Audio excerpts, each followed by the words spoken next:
even sure what Startup America means. Is it money? Is it training? You know, this is what I don't know what it means. I What think exactly it is. invest in a little bit of all of that. But again, I think there's supposed to be a rollout on the local level, at least an initiative to say maybe we should be taking this stuff serious. Yeah. And maybe when it comes to jobs, you know, you think about companies that grew really quickly. You know, take your Foursquares and your Facebooks and Twitters, and even companies like Zipcar and stuff like that, where they've created jobs in a short period of time, but with the right support, you know, and the right allocations in terms of capital. Should maybe the state be looking at opportunities such as that, such as Leap.coms that can create a lot of value really quickly? Or do you think the time has passed? Well, to look at those kind of opportunities, I mean, you have to be a venture capitalist and I think that's what the state has said, we're not venture capitalists. How do we know which of the 30 or 40 bets, if we are going to look for those? Because it's going to, the Zipcar, it takes 4 years. So it takes a lot of years to prove out. So there's 50 or so companies all claiming we're going to be the next Zipcar, invest in us. So that's kind of where, who's going to make those decisions? And nobody can fail. How have you seen You can't fail and pick the wrong horse. This is Because it's taxpayer money, Right. and the politician's half-life is 4 years. So, That's exactly right. So that's probably The the university, reason. can though, because he's a more stable. Weir and Parker are more stable, I think, and gaining. I see them as if there's a future of the Delaware ecosystem, I think as Weir calls it, that's where the center will be. And do you see it that way, that the university will play? They're trying to play that role. Is that realistic? Well, in most communities, that is that's usually who carries the torch. Right. That's really all I would say. Okay. Do you see any promise in the optics lab and perhaps an incubator at Dell State where they're starting the PhD program, pretty advanced optics? Is there potential there? See, I think there's a great opportunity. You know, that's really where, what could it look like? And you know, who's the champion that's going to put the program together, and what does it look like? And that needs to start now for 5 years from now, really starting. Right, exactly. Yeah, I don't want to put you on the spot, but as a university, you know, student, soon to be alumni, you know, what's your take on entrepreneurship at the university? I think it's definitely growing. It's definitely something that people are taking more interest in. But I think it's a process, and I think it still has a ways to go at the university level. And like you said, I think President Harker, you know, he's really starting to take an interest in it, whereas the president before really, you know, he kind of pushed it to the side. They added a minor. They revamped the VDC, the Venture Development Center. So there's a lot of things coming to the campus that are, you know, really stepping it up for entrepreneurship, and they're really pushing it down there. But I still think, like I said, that's a little ways to go. As John said, it's a culture change. I went to school up at Babson outside of Boston, and it's an entrepreneurship school. And everything that you did on campus, everywhere, all the time was business related, entrepreneurship related. Absolutely everything. We had the speech classes, we had the rhetorics, we had the science classes. But it was, here's something to go research, report back on it. Why? Because when you are on a board, you need to know how to do this. Not if you get to it, when you get to it. How are you going to get to it? You need an idea, you need to develop it, you need to market it. It wasn't a minor.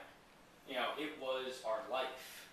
Now, we had people coming out working for KPMG and accountants and left and right, but the amount of accounting background that I got as someone who didn't want to have part of accounting except a higher one was almost as much as my friends got down at University of Florida as an accountant, major.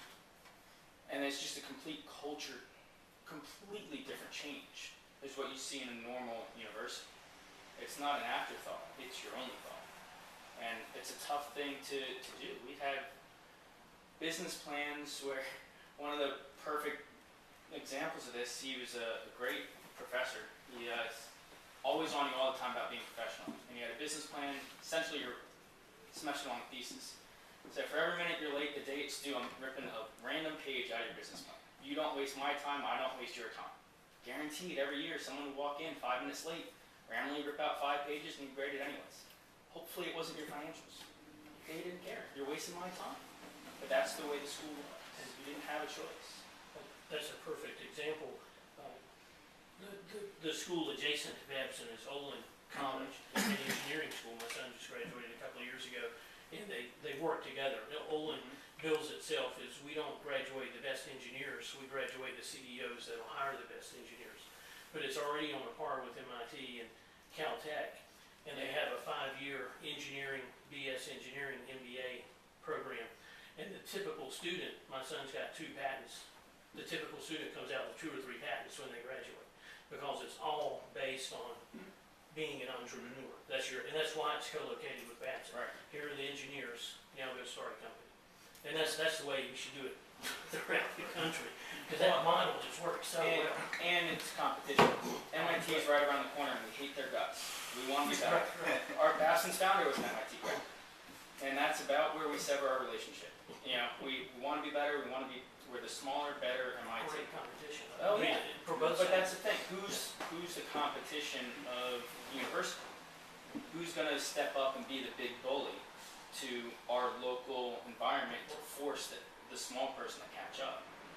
Or is it going to take a small person, one of the smaller colleges, whether it's Wilmington or Goldie, to come out with this fantastic entrepreneurship view that's going to force the university to do it? Yeah, I mean, that's a good example.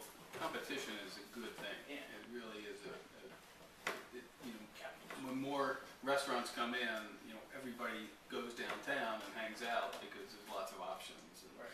it just, people gravitate. And that's a rap that this region is getting. And despite the many corporations, great executives, there is good institutions if you include Philly. And I can include Philly in some of the rap as well, because it's abysmal for the resources that are here between the 2 cities, how many startups come out.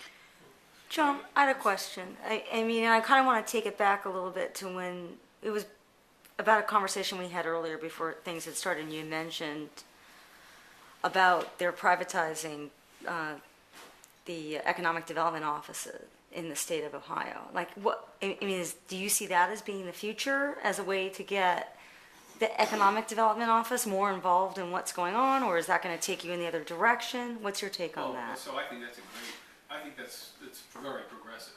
It's very, very progressive, because what they're doing is saying, we're not venture capitalists, let's get venture capitalists in here to pick the winners. So we got to pick the winners. These VCs know how to vet gazelle-type companies, knowledge-based companies, intellectual property-type companies. So that's what VCs do. Let's get VCs running economic development, or at least funding the right types of companies.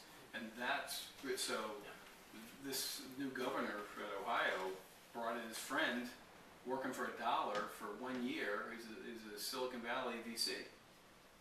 And I read about that. I was shocked to hear that's pretty generous of him. He's giving back. I think that's what he said in the press release. I'm going to give back for a year.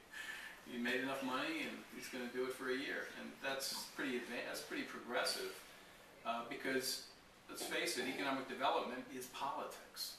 And I don't know. I'm not a fan of politics. It's just I'm a fan of business. And when politics come in, it's different motivations.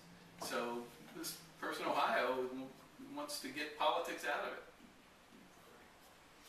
Ken, from your experience, to help separate the politics, it's very difficult to give VCs money, government, state, or federal money directly, like you said, and let them choose the investments. Are there ways you could give tax incentives or some other future incentive to help the VCs to limit their risk? Hey, if we do lose, which you're going to lose occasionally. So it's already 100%, right? Yeah, there's all kinds of policy The that. policy change. What would be the most important ones that would Well, the one that make it first more state, easier for VCs? First State tried to author a policy change in this last, I guess, the legislation around angel tax credit. Pretty pretty standard in a lot of states is an angel tax credit. And so we had written it, put it in there, and somehow it did not go through. You know, so and there was a debate around. Is that in Delaware? Yeah, in Delaware, It did not go through. did not go through.